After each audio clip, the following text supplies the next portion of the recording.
Lazarus es un concepto que se desarrolla y nace en el año 2004 con la intención de industrializar y acercar tecnologías muy complejas, muy privativas en ese momento, a través de la industrialización, a acercarlas al gran público, previendo la necesidad que existiría de servicios tecnológicos complejos a futuro. Se empezó con la parte de recuperación de datos, llegamos a ser el laboratorio de recuperación de datos con más volumen de Europa, llegando a dar cobertura a casi 14 millones de usuarios. Se ha ido integrando toda la parte de seguridad en torno a los ciclos de información, de la información contenida en los propios dispositivos, y actualmente una de las áreas que más crecen es precisamente el ciberriesgo, para garantizar la continuidad de negocio, y la parte de informática forense, porque se ha hecho absolutamente imprescindible poder analizar el contenido y la trayectoria histórica de la información y los hechos que representan en casi todos los entornos judiciales. Soy Manuel Huerta, soy el CEO y fundador de Lazarus Technology.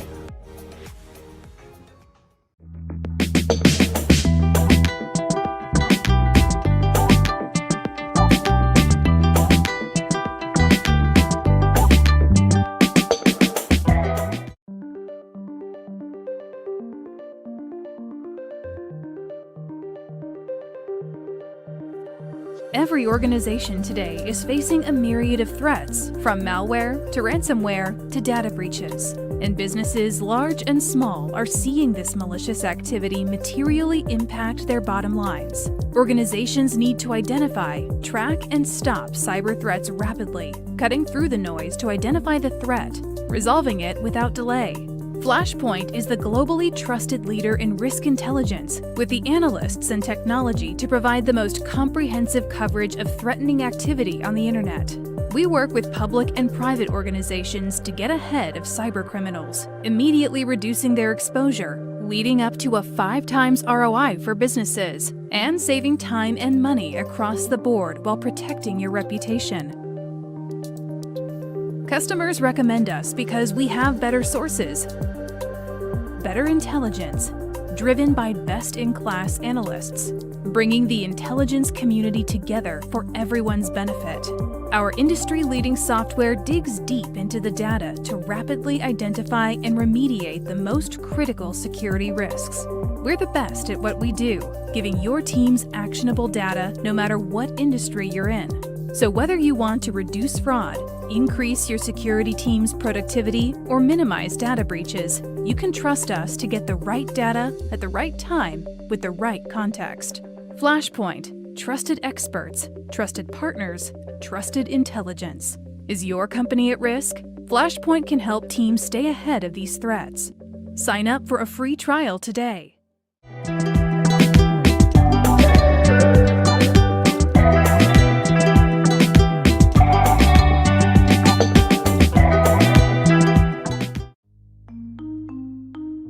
Bigu es una plataforma de ciberseguridad especializada en la detección proactiva de phishing, suplantación de identidad en redes sociales, exposición de datos y mucho, pero mucho más.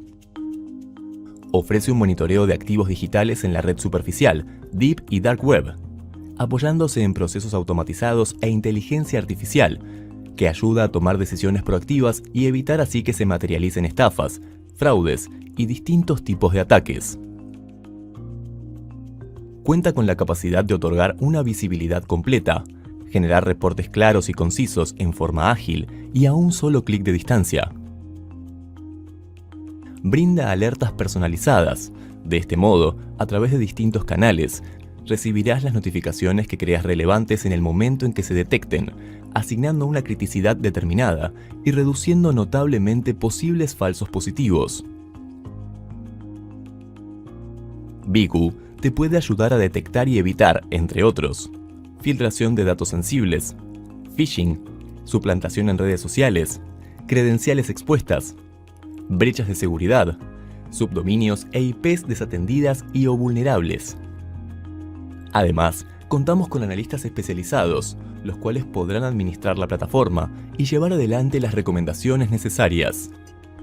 Be proactive, be safe, be good.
Bueno, pues ya vamos a la siguiente ponencia. Vamos con 10 minutitos, pero bueno, es un acumulado más o menos que es lo normal en estos momentos. La siguiente ponencia es Osintia, que yo creo que ya tiene un nombre muy inspirador. Voy a dar la bienvenida a Pablo Sanemeterio, que le tengo ya por aquí. Buenas tardes. Hola, Es buenas Gemma, tardes buenas y buenos días, depende de donde uno esté. Es buenas tardes. tardes. Yo estoy en Valencia hoy cogiendo calor, o sea que bien. Bueno, hoy estamos en toda España, estamos achicharrándonos. Pero bueno, así que buenas tardes y buenos días o más o menos, ¿no? Depende desde donde nos estén viendo. Pablo Sanemeterio es ingeniero informático y máster en auditoría y seguridad de la información por la UPM y posee distintas certificaciones. O sea, es decir, que va a ser una de las charlas más, te pregunto, más técnicas con Osintia o no. No tanto. Yo creo que, a ver, sobre todo lo que comparto es una serie de ejercicios y de trabajos que he estado realizando un poco, centrándome quizás más en la parte de procesamiento de información, ¿vale? O sea, tengo la opinión de que hay muchas herramientas de recolección y de recopilación de información en fuentes abiertas, pero quizás hay que desarrollar o hay que hacer algún trabajo un poco más en la parte de procesamiento, a la hora de facilitarle la vida a los analistas y poder centrarnos un poco en lo que es más importante, porque creo que, bueno, pues empezamos a manejar grandes volúmenes de datos, unas cantidades muy grandes y que, pues oye, que hay que ir buscando otras herramientas y otras ayudas, ya no tanto la recolección como quizás un poco el procesamiento. Pues te dejo con todos los usuarios. Adelante. Muchas gracias, Gemma.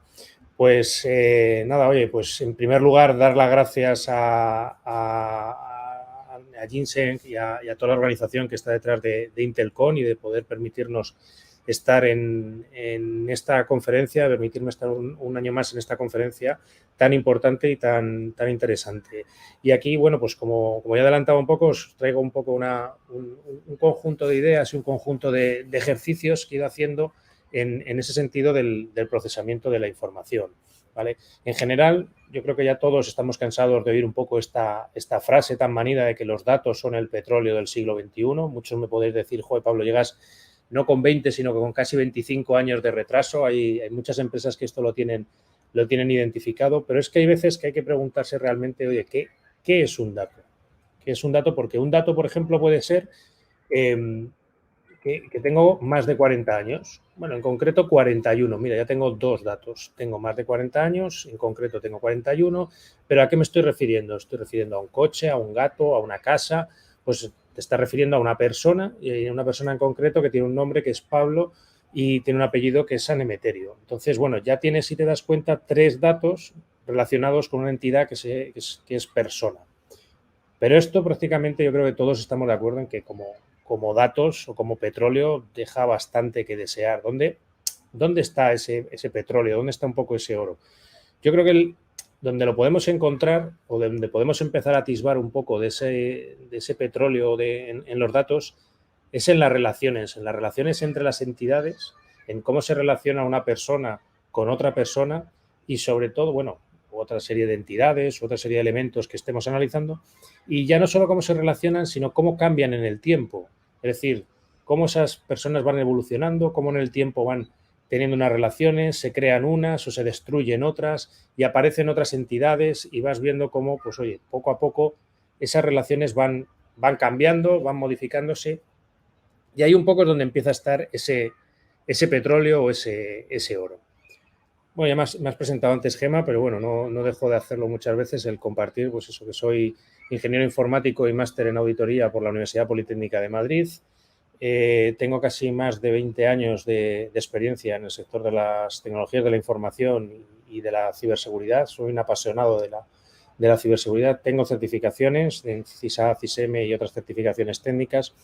Me apasiona en general todo lo que tiene que ver con tecnología, sean bases de datos, sea programación, sistemas operativos, redes, prácticamente todo lo que tenga un chip, un procesador y ejecute código, pues me interesa y me gusta meterme en esos fregados. Pero en particular me gusta la ciberseguridad desde el punto de vista de la explotación de vulnerabilidades, me gusta desde el punto de vista de malware, de threat intelligence, de OSINT. Hay tantas disciplinas dentro de ciberseguridad que la verdad es que se hace difícil estar al día de una sola, pues como para estar en todas. Pero bueno, lo bonito es que con pasión no te cuesta, y como he visto en alguna frase o en alguna conferencia, cuando tu pasión es hacer de tu trabajo tu pasión, ya no estás trabajando, sino casi que estás disfrutando. Además, también pues, me gusta devolver algo de lo que he ido aprendiendo, y por eso soy profesor en varios másteres de ciberseguridad y en distintos bootcamps o ejercicios o talleres prácticos en los cuales pues, vamos haciendo distintas técnicas, unas veces de explotación, otras veces de hooking, que es otra de las cosas que me apasiona mucho, el cómo poder modificar comportamiento de aplicaciones o de programas o incluso de sistemas operativos sin tener el código, es decir, modificarles el comportamiento sin llegar a reprogramarlos, es decir, quitarías el hook y volverían a comportarse como tenían originalmente pensado, pero bueno, tú lo puedes modificar para que en tu equipo se comporten de manera diferente. Además de todo esto, pues si fuera poco, pues bueno, también me gusta mucho la parte de divulgación, y llevo desde hace más de 4 años en un programa de radio junto con Eduardo Castillo y Mónica Valle, que son mis incansables compañeros y que se sumaron a este proyecto cuando se lo comenté. Y tenemos todos los lunes de 7 a 8 aquí en horario español un programa de ciberseguridad en el que llevamos ya más de 180 programas, casi 185, en los que pues bueno, hemos entrevistado a distintas personalidades del ámbito público, del ámbito privado, referentes del mundo del hacking o del mundo de la seguridad, y todo desde un punto de vista muy divulgativo, que además nos ha permitido pues, bueno, tener premios como el de la revista SIG de 2019 o varios premios de SET como iniciativa de divulgación. El QR es el QR del podcast, por si os queréis suscribir, os estaremos encantados de que los escuchéis. Os aseguro que es solo el QR del podcast, hay garantía de ello. Y nada, pues oye, agradeceros a todas las personas que han pasado por allí y a las compañías y a las empresas que han confiado en nosotros a la hora de comunicar. Y ya entro un poco más en materia, ¿vale? Como os he dicho, es un poco una charla en la que cuento un poco una serie de ejercicios o de trabajos que he ido realizando cara a la hora de analizar información o analizar grandes cantidades de información. Como os digo, yo creo que hay muchas herramientas de recopilación, pero quizás veo que el siguiente nivel o el siguiente paso que se debe dar dentro del mundo de OSINT o de la inteligencia es ese procesamiento, ese generar relaciones y ver dónde de 100.000 puntos, cuáles son un poco los más interesantes o dónde te tienes que focalizar, porque 100.000 son muchos para una persona. Y bueno, todo esto voy juntando técnicas de inteligencia artificial, por aquí hay un poco del OSINT y la inteligencia artificial, y también bastante del mundo de la teoría de grafos y del análisis de grafos. Como vi hace no mucho, decía que los malos piensan en grafos y los buenos pensamos, o los defensores pensamos en tablas. Pues oye, creo que debemos ir pensando ya en ir dando un paso adelante y empezar a pensar un poco más en grafos. De este punto de vista, pues solo compartir pues que esto lo empecé a ver hace ya unos cuantos años con un compañero que se llama Julio Gómez. Es un grandísimo profesional del sector de la ciberseguridad, aparte de un amigo, y él empezó a hacer una herramienta que precisamente se centraba en eso, en el análisis de una red social, de ver mediante técnicas de grafos y de cómo se relacionaban las entidades y los tweets y las personas que allí aparecían, pues se trataba de ver que muchas veces cuando prestamos atención quizás a mensaje que se manda y vemos que la persona que lo ha mandado tiene 5.000 followers, pues ya empezamos a preocuparnos más frente a una persona que tiene 100 o 200 followers. Pero con estas técnicas de grafos te puedes dar cuenta que igual el de 5.000 no tiene mucha repercusión porque esos 5.000, 4.999 son bots que no hacen más que retuitear lo que él dice y que no hacen otra cosa, no tienen ningún tipo de interacción en la conversación, y sin embargo igual el de 200 está conectado con 4 o 5 comunidades importantes y consigue que esas comunidades empiecen a viralizar el mensaje, y eso sí que empieza a ser algo a tener en cuenta dentro de la conversación y de cómo se analiza. Como os digo, bueno, pues es un poco el origen también de estos trabajos. Es una pena que el desarrollo, el trabajo que estuvo haciendo Julio, pues no haya terminado de ver mucho la luz. Quizás, pues bueno, la compañía en la que estábamos, pues no lo veía con con ese futuro, pero yo creo que sigue siendo una cosa muy interesante y con mucho futuro. Cuando tú coges, por ejemplo, 50.000, 100.000 nodos relacionados entre sí, puedes ver algo como lo que estáis viendo aquí en pantalla, ¿vale? Ver una nube de puntos sin mucho sentido. Sin embargo, si le empiezas a aplicar algún algoritmo de teoría de grafos relacionados pues, con la modularidad, relacionados con el grado de los nodos, relacionados con las comunidades que se pueden generar con estas estructuras, se empiezan a ver cosas diferentes o se empieza a aclarar un poco esta nube negra y empiezas a tener un poco más de sentido. Este tipo de algoritmos tampoco son nada extraordinariamente novedoso. O sea, para que os hagáis una idea, por ejemplo, PageRank, que es uno de los algoritmos que se puede utilizar dentro de grafos, lo patentó Google, hace ni se sabe ya a finales de la década de los 90, 2000, empezó a utilizarlo como algoritmo para ver la importancia de las páginas a la hora y así posicionarlas en su algoritmo del buscador. Es decir, en el fondo, unas páginas están relacionadas con otras por los hiperenlaces y pues tú te puedes dibujar un poco cuál es la página más importante en función del número de páginas a su vez que la referencian o que ella referencia a otras páginas. Y a su vez puedes hacer otro tipo de ejercicios, como pueden ser los de la definición de familias o de grupos dentro de ese grafo, y ya esto donde estábamos antes en negro y no se veía mucho, pues ya empiezas a ver pues esas comunidades en distintos colores, cuáles son las nodos o cuáles son las personas que se agrupan en torno a determinadas opiniones. Y curiosamente también, pues oye, pues puedes llegar a ordenar estos grafos en función un poco alrededor de quiénes son las personas más importantes y cómo se relacionan, y podemos ver, pues por ejemplo, eso como la comunidad esta que tengo aquí en color grisáceo marrón, pues es una de las más importantes porque esta persona tiene un montón de personas que le están siguiendo. Luego está la azul, la lila, la verde.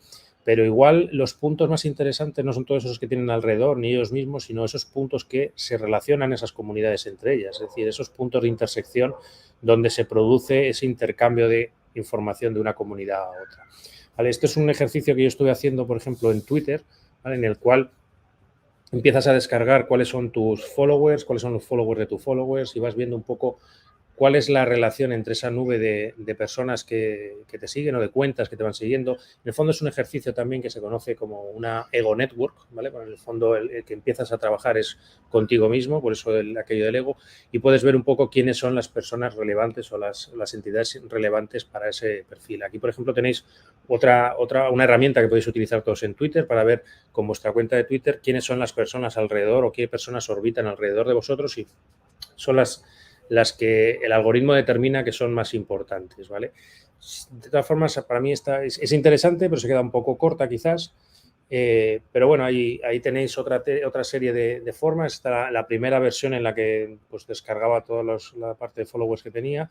Como veis, pues, evidentemente las Ego Networks son un punto central y alrededor una nube de puntos, ¿vale? Parecido a lo que ocurría en esas comunidades que veíamos al principio.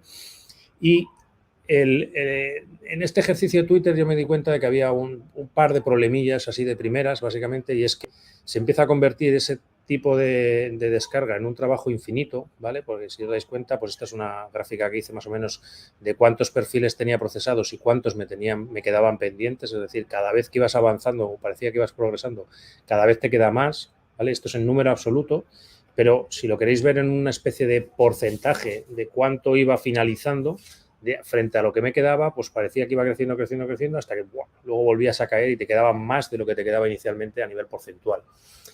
¿Qué es lo que ocurre? Bueno, pues el API de Twitter tiene una serie de limitaciones en el cual básicamente pues, te permite descargar como 15.000 perfiles en cada 15 minutos. Bueno, pues te tienes que buscar un poco las mañas para sobrepasar ese tipo de limitaciones. Y otro punto quizás interesante también a la hora de hacer este tipo de trabajos es que cuanto más información tienes también, pues más complejo se empieza a ver o se va haciendo el conseguir entender o procesar qué relaciones hay entre distintos nodos, ¿vale?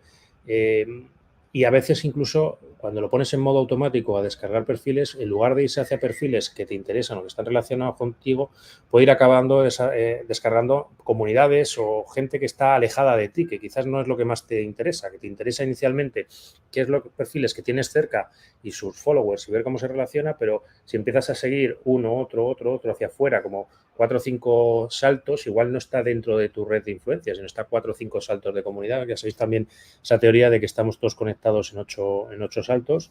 Pues bueno, igual es interesante empezar por lo que tienes más cerca y luego ya ir viendo cómo llegas hacia Zuckerberg o a otras personas interesantes o conocidas.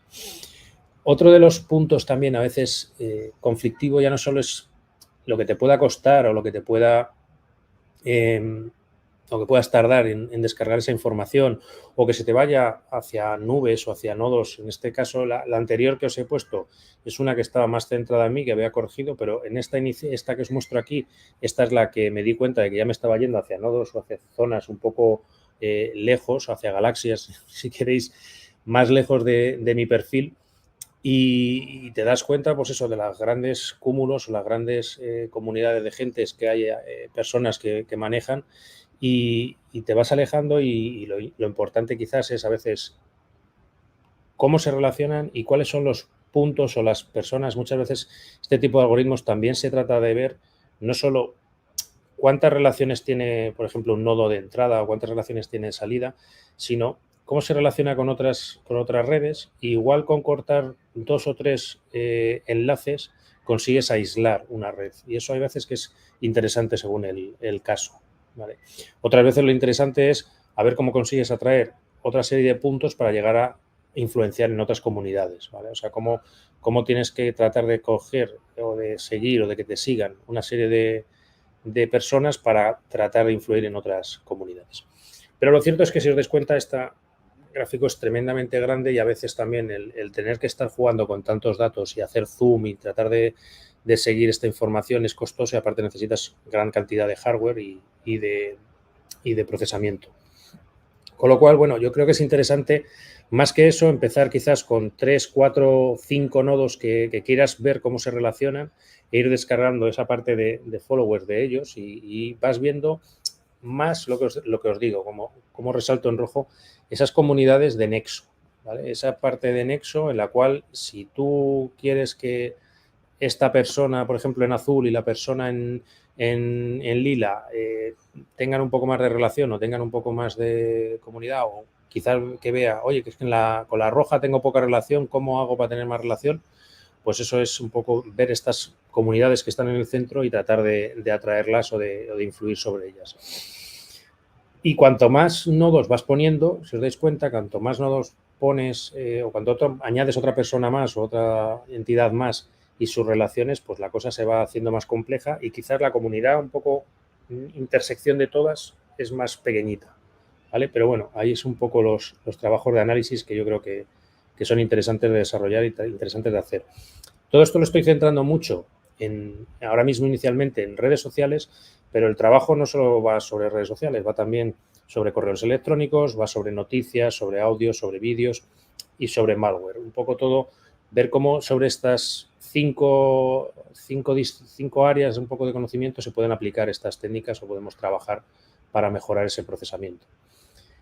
Una cosa curiosa que nos pasó fue hace relativamente poco tiempo, hace como 4 meses, recibimos este tuit por parte de una persona. Entonces, según lo ves, ya ves la redacción, ya te huele, ya dices, bueno, esto apesta a bot o no sé muy bien a qué apesta, pero no es una persona normal, no es una persona física, digamos, una cuenta que detrás de ella hay una persona física.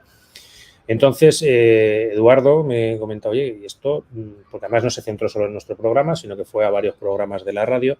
Y lo curioso para mí, o lo que me llamó la atención, es que para ser un bot aún así, tenía un conocimiento bastante concreto de los programas o de lo que ocurría en cada programa o cómo tenían la distribución de los programas. Yo esto lo que aproveché fue coger la herramienta y le dije a Eduardo, esto es un bot, y dice, ¿me lo puedes confirmar? Bueno, pues yo cogí una herramienta, quizás por todo conocida como es Potometer, que no es perfecta, pero bueno, te da un ratio, un scoring bastante fiable de cómo es de bot o no bot una cuenta, y se lo pasé a Eduardo y aquello, bueno, cantaba muchísimo. Pero lo que me hizo reflexionar un poco es, oye, ¿y cuántas cuentas de las que te siguen son bots, Pablo? ¿Lo habéis parado a pensar vosotros? ¿Cuántas personas cuántas cuentas de las que te siguen son bots? Y viceversa. ¿cuántas de las que seguís? Porque las que te siguen no puedes hacer mucho, no puedes deshacer ese enlace, pero ¿ya cuántas de las que sigues son bots o están valoradas como bots? Así que, bueno, pues aproveché precisamente ese ejercicio de followers y de personas a las que sigo y demás y utilicé Botometer para ver cuántas de ellas eran bots y sobre todo cómo se relacionaban estos bots.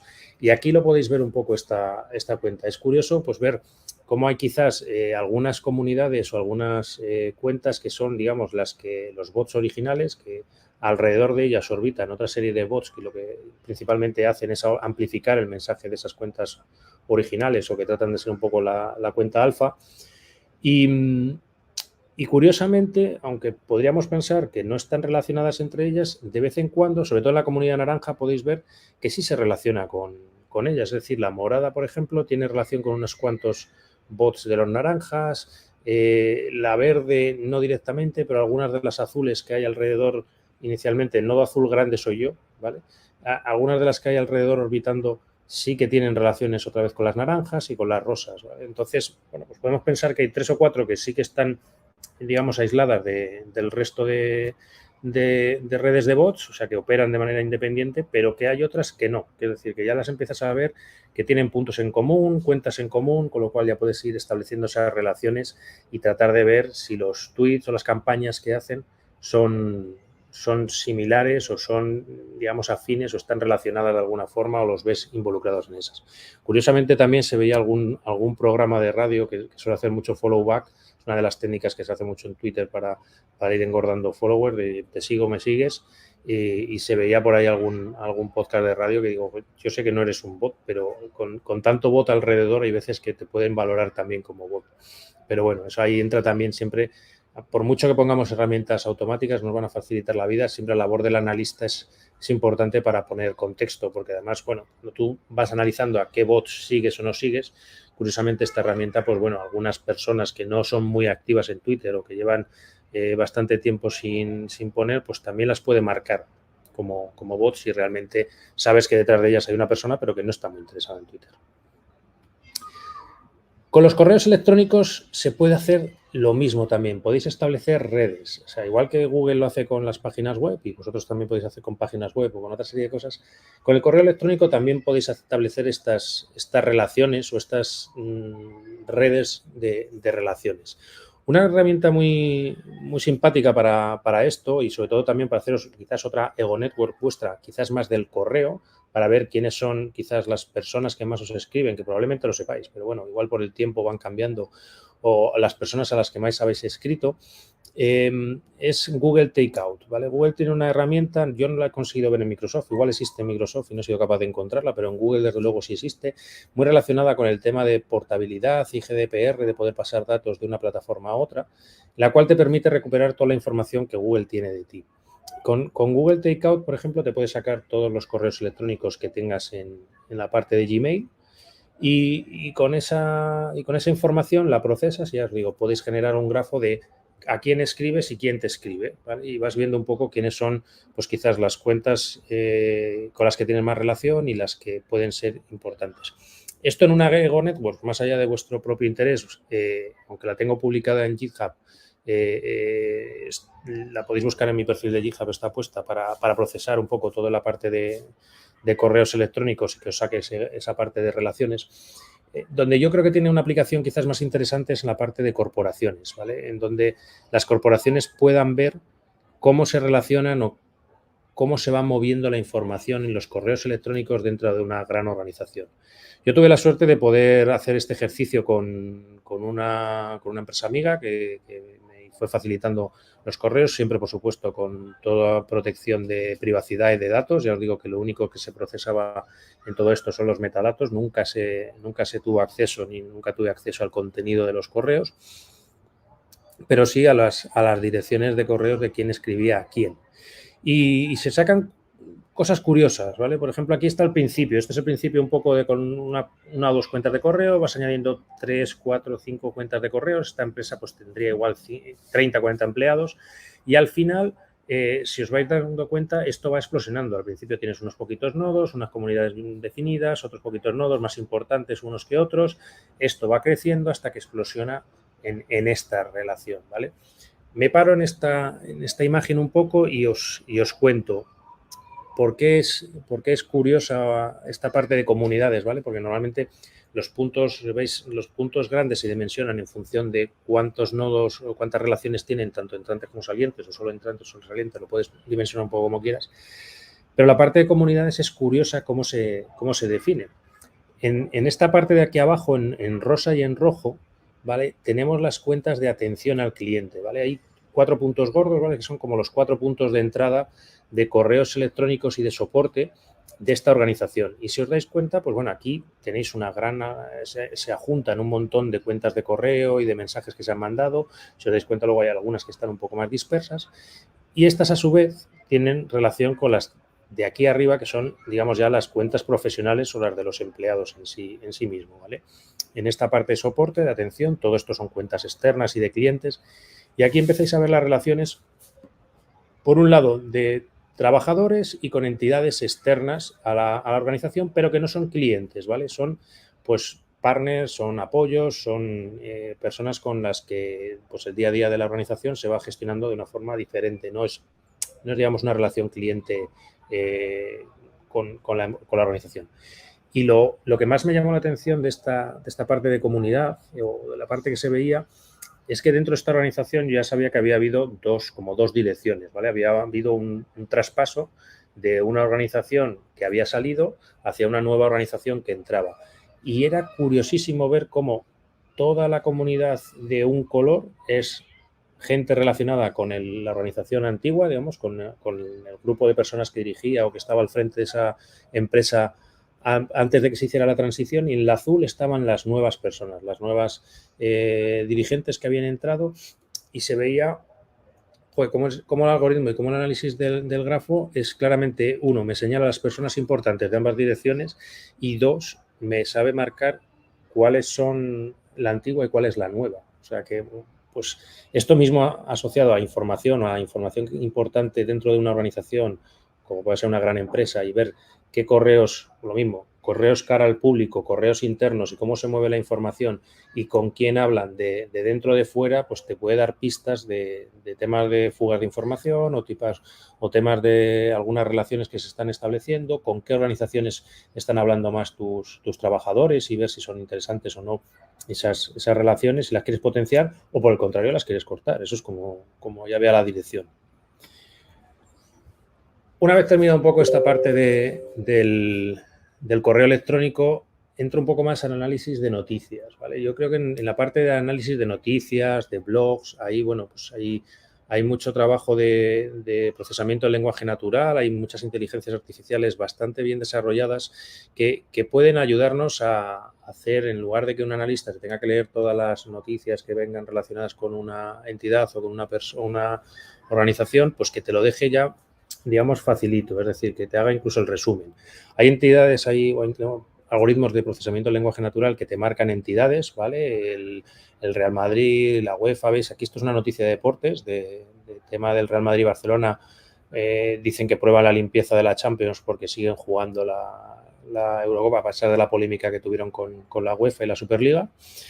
Y lo divertido es coger el texto de la noticia y decirle, por ejemplo, a OpenAI, por ejemplo, a GPT-3, una inteligencia artificial de procesamiento de texto muy, muy interesante y que os recomiendo que le echéis un vistazo a todos. ¿Cómo le puedes decir que te haga un resumen? ¿Vale? Y como si os dais cuenta, en el texto verde tenéis el resumen que básicamente te dice, pues el presidente de la UEFA ha hablado de las finales de la Champions masculina y femenina, donde están presentes 2 de los clubes promotores de la Superliga de la UEFA. Argumentó el presidente de la UEFA que la presencia de ambos clubes prueba la limpieza de la UEFA y sus competiciones. Pues si os dais cuenta, en lugar de tener que leerte 3 párrafos, pues ya te lees uno y ya sabes de qué va la noticia. Pues esto es un poco yo de lo que hablo muchas veces con la parte de hacer ejercicios y pruebas sobre cómo hacerle la vida más fácil a los analistas y procesar grandes cantidades y volúmenes de datos de forma más rápida. Lo mismo puede pasar con otra noticia de Fórmula 1. Si os dais cuenta, he cogido deportes totalmente aposta para evitarme cualquier tipo de sesgos o similares, y de 3 párrafos grandes e importantes, pues te hace el resumen GPT-3 de que el Gran Premio de Fórmula 1 se va a celebrar el próximo fin de semana en el circuito de Barcelona, de Cataluña, y que Carlos Sainz es el piloto que más posibilidades tenía de ganar.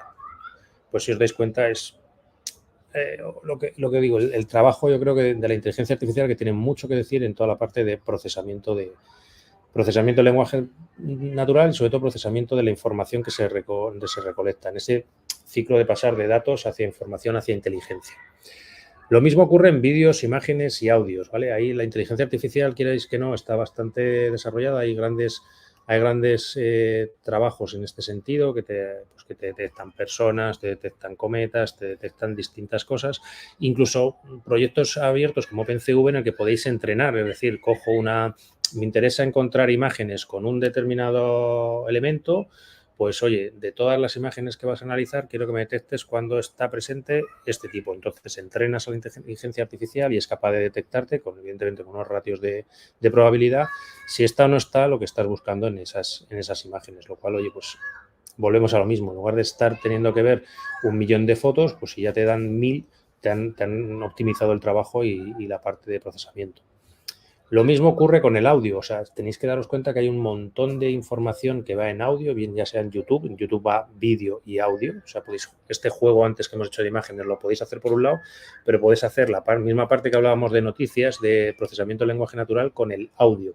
El problema es que tenéis que pasar el audio a texto antes de pasarlo por esas inteligencias artificiales y no siempre es estas inteligencias, en este caso lo hice con una inteligencia de Google, le subí 4 minutos o 3 minutos y pico de entrevista que estuvimos haciéndole a Pedro Cabrera sobre temas de si era más seguro o no más seguro los teléfonos 2G, los antiguos teléfonos cascarrio que no tienen ni Android ni iOS como sistema operativo y que en general todo el mundo tiende a pensar que son más seguros porque no tienen la parte de Android o de iOS y la verdad es que nada más lejos de la realidad, o sea que son teléfonos que son bastante propensos a tener problemas de seguridad. Por eso, bueno, pues algún presidente de comunidad autónoma que hemos tenido por aquí diciendo que se jactaba de usar teléfonos antiguos, igual había que decirle que tenía que pasar a algo un poco más moderno.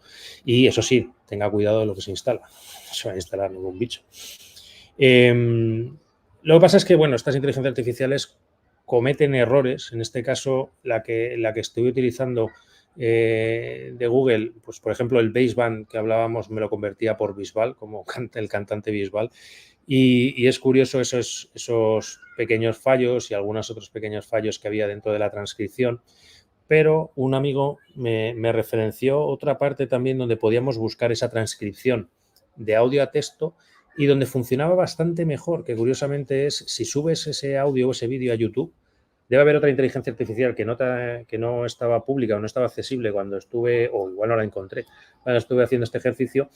Y sin embargo, todos esos errores de baseband, 2G, 4G, 5G, cosas raras que salían así un poco con términos raros, estaban resueltos en este tipo de inteligencia artificial, en este procesamiento. Es decir, entonces, que si subís un audio a YouTube o subís un vídeo con una imagen a YouTube, que sepáis que tenéis ahí una inteligencia artificial que lo va a convertir a texto y que igual, oye, que ahí tenéis una traducción, una transcripción un poco más, al menos a mí, en el ejercicio este que hice, más interesante. Y por último, bueno, un poco hemos pasado por redes sociales, muy centrado en Twitter, hemos pasado por correo electrónico, hemos pasado por noticias, texto, audio, vídeo. Yo creo que es un poco las zonas donde hay mucho que trabajar y mucho que ver y que a las empresas les puede interesar bastante ese control de qué es lo que se está diciendo, que se habla de mí. Y aquí entro un poco ya más en la parte de binarios. En la parte de binarios sí, con una pequeña reivindicación, no sé si alguno visteis la encuesta que hice hace algún tiempo, sobre si deberíamos seguir utilizando la palabra malware o podíamos volver a reutilizar la antigua palabra virus informático.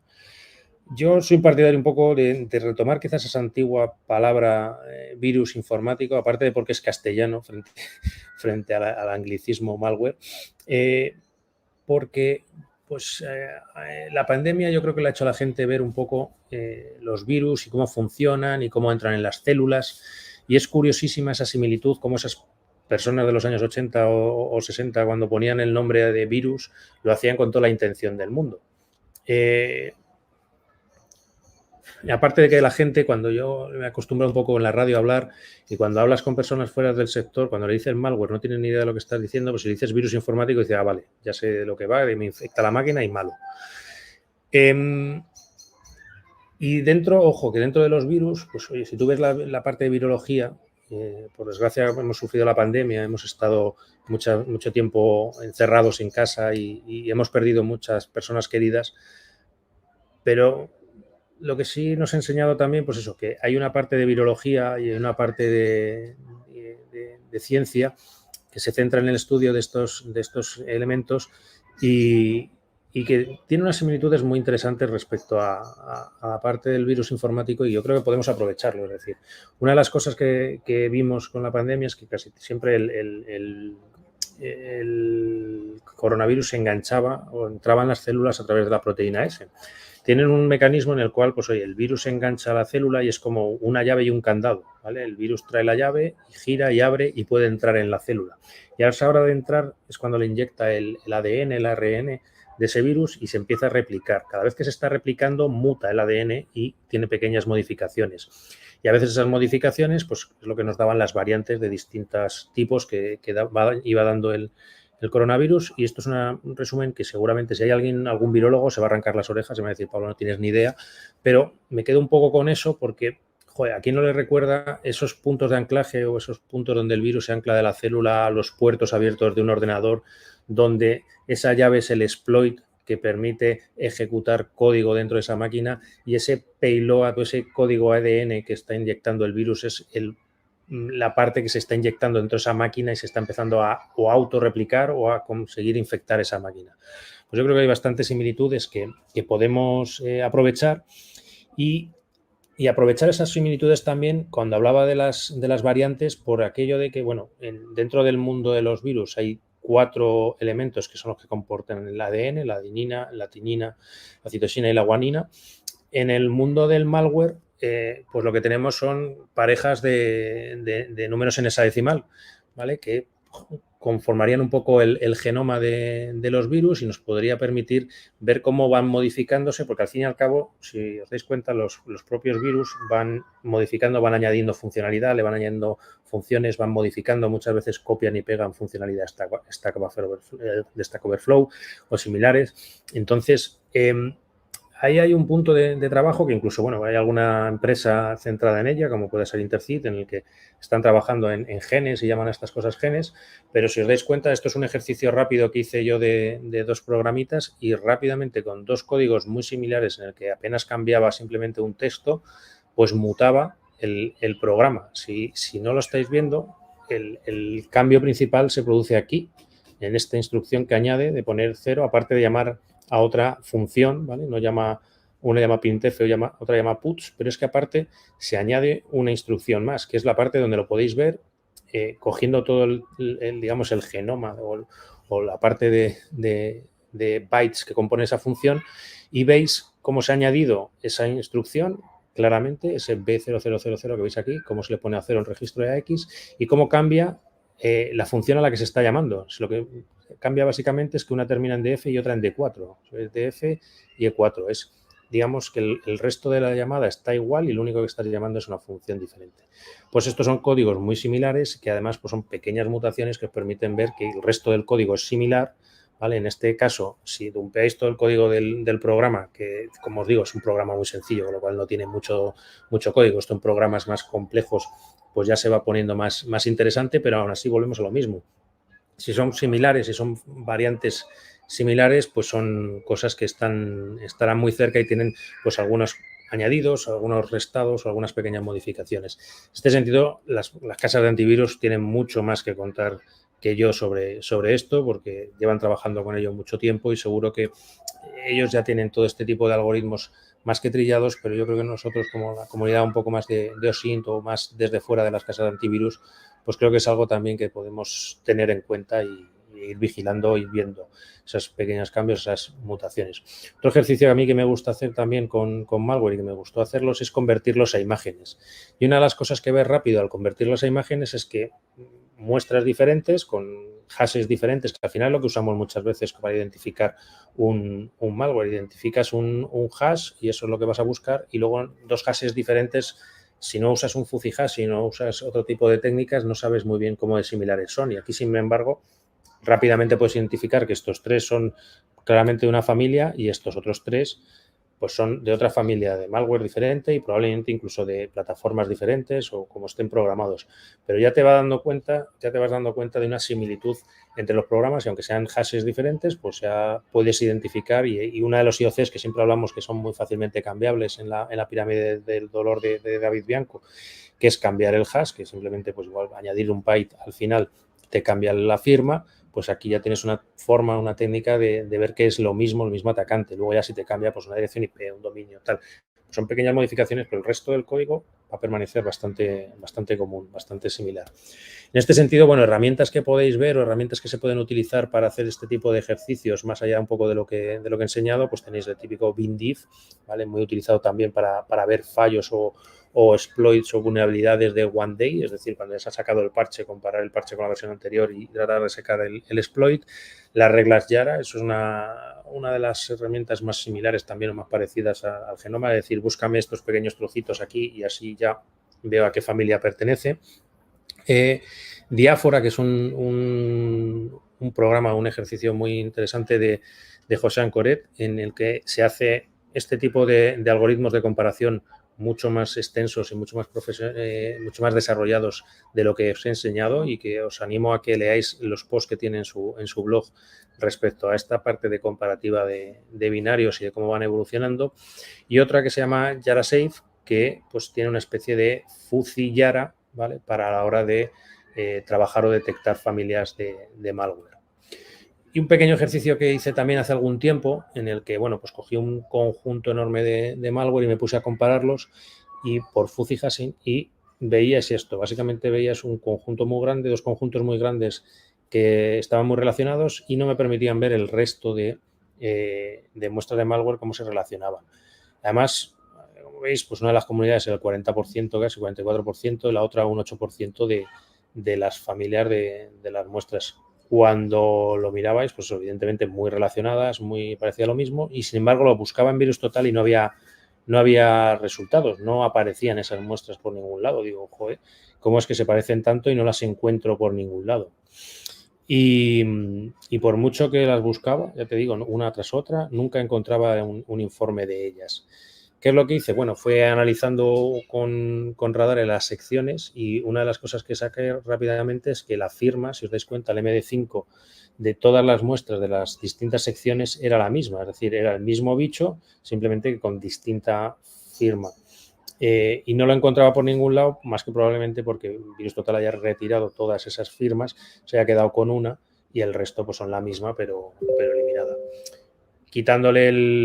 Quitando todas estas muestras, pasé de tener 332 relaciones de malware a dejarlo básicamente en 12.000, ¿vale? Quitando esa primera comunidad y quitando luego la segunda comunidad, pues me permitía ver qué muestras de malware estaban relacionadas y cómo de similares eran unas con otras. Con lo cual, oye, pues es un ejercicio que yo os animo a repetir alguno, y si os gusta, pues ir viendo cómo eso, precisamente esas similitudes, os permiten ver estas muestras de malware y esas familias y esos actores que muchas veces pues son más parecidos de lo que creemos.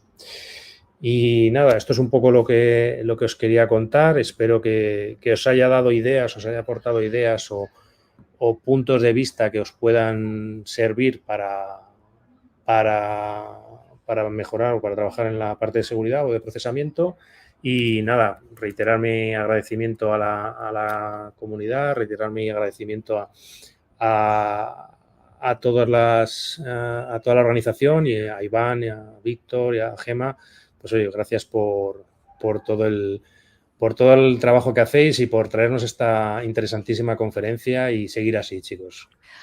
Pues eso te lo voy a decir yo, que muchísimas gracias por esta interesantísima conferencia, por estas charlas, por la cantidad de talento que estamos viendo hora tras hora en este Intelcom 2022 y cómo se ve al final que casi lo de las aplicaciones es algo infinito. Imagino que luego cada uno, es verdad, tendrá que prepararse su maletín, ¿no? De herramientas para poder, dependiendo del área en el que esté trabajando, poder desarrollar sus investigaciones, porque incluso lo que has traído para procesar también a la vez es un mundo. Pero bueno, es un bonito análisis empezar por el, como has dicho, el ego. ¿El ego qué? El Ego Networks, las Ego Networks. Está muy bien, ¿no? Empezar por uno mismo. Voy a ver rápidamente si hay alguna pregunta y si no pasamos ya a la siguiente ponencia, porque es verdad que vamos con un poquito de retraso, pero vamos a aprovechar que creo que había, sobre todo hay comentarios, ¿no? De la cantidad de contenido que hay. Creo que Osvaldo dice, ¿han comparado estos trabajos con los resultados que ofrecen software como Maltelgo en conjunto con Social Links en versiones de pago con más altas prestaciones? Esto lo ha dicho a las 8:10. O sea, lo digo por no sé exactamente qué. No, entiendo que está comparando un poco lo que comentaba de Twitter, pues con otras herramientas como Maltego, un poco por hacer transformadas y ver cómo se relacionan. Decirle que no he tenido acceso a estas versiones de pago ni una super máquina para hacer estos procesamientos, pero oye, estaría encantado de verlo y si alguien lo tiene, pues oye, que lo comparta y vemos. O sea, seguro que hay mucho que sacar en conjunto. Y usar metabuscadores locales. Buscar metabuscadores locales. Esto ha sido a las 8:10. No sé si sabes que también hay que ver el contexto en donde esta pregunta se ha hecho, ¿sabes? Que igual era en el momento que te estabas haciendo un análisis. Pues a ver, yo igual está relacionado con la parte de noticias, probablemente el descargarte información y no depender de lo que esté publicado en Internet, de que en algún momento desaparezca o puedas perder ese enlace o que dependas de precisamente de esos buscadores, ya sea Google, Bing, Yandex, el que sea, que decida que esa información ya no aparece o ya no llegas a ella y sin embargo si lo tienes en local, pues eso ya eres tú el dueño de la información y de esas relaciones. A mí me parece interesante eso, lo que pasa es que el problema es que te terminas haciendo casi un poco tu propio Google, ¿no? Pero bueno, en determinados escenarios yo lo veo interesante, sobre todo si luego filtras lo que no te es útil. Yo en ese sentido sí he visto algunos ejercicios, algunas propuestas interesantes de ir descargando esa información y precisamente utilizar la parte de procesamiento del lenguaje natural, quedarte con las entidades y eso es un poco lo que vas metiendo a la hora de buscar y decir, oye, quiero ver noticias relacionadas, por ejemplo, con el Real Madrid. No se note que soy blanco. Sí, que no se note.